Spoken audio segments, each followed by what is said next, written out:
Okay, guys, we're starting chapter 13, and Roy just got home from the hospital. Remember, he had to take Mullet Fingers or Barefoot Boy to the hospital, and he used Roy's name, and his parents came and was all frantic and scared because they thought he was hurt, but he wasn't, and it wasn't him, so we're starting out here. He just got home. While Roy took a shower, his mother made a pot of spaghetti. He ate 3 helpings, though the dinner gathering was as quiet as a chess match. Setting down his fork, Roy turned to his father. "I guess it's the den, huh?" "Yep, that's correct." It had been years since Roy had gotten a spanking, and he doubted that he was in for one now. The den was where his father summoned him whenever there was a serious explaining to be done.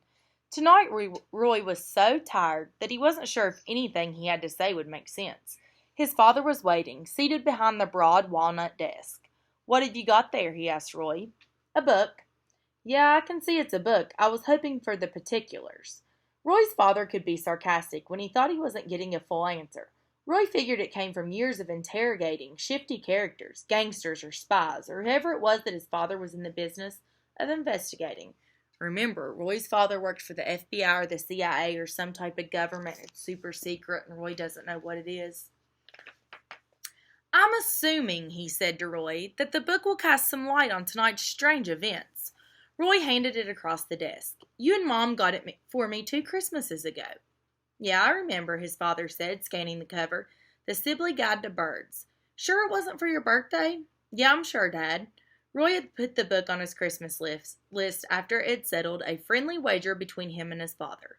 One afternoon they had seen a large, reddish-brown raptor swoop down and snatch a ground squirrel off of a cattle range in the Gallatin River Valley.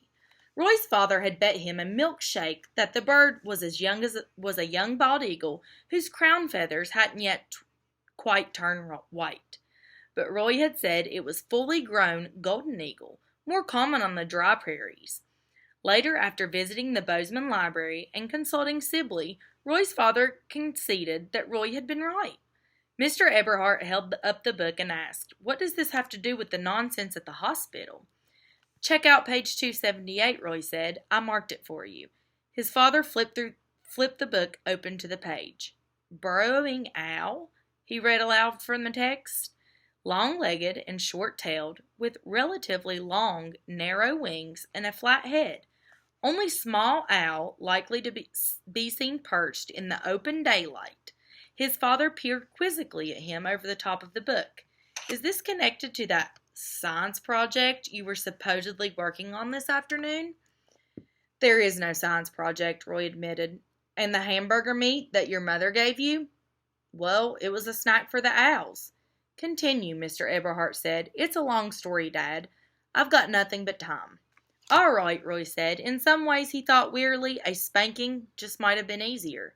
"See, there's this boy," he began, "about the same age as me." Roy told his father everything. Well, almost everything. He didn't mention that the snakes distributed Beatrice Leap's stepbrother were highly poisonous, and that the boy had actually taped their mouths shut. Such details might have alarmed Mr. Eberhart more than the petty acts of vandalism. Remember, vandalism was when you spray paint over something, or you tear up somebody's property. Roy also chose not to reveal that Beatrice had nicknamed her stepbrother Mullet Fingers, just in case Roy's father felt legally obligated to report it to the police, or file it away in some government computer bank. Otherwise, Roy told what he knew about the running boy. His father listened without interruption. "Dad, he's really not a bad kid," Roy said when he finished. "All he's trying to do is save the owls." Mr. Eberhart remained silent for a few moments. He reopened the Sibley Guide and looked at the color drawings of the small birds.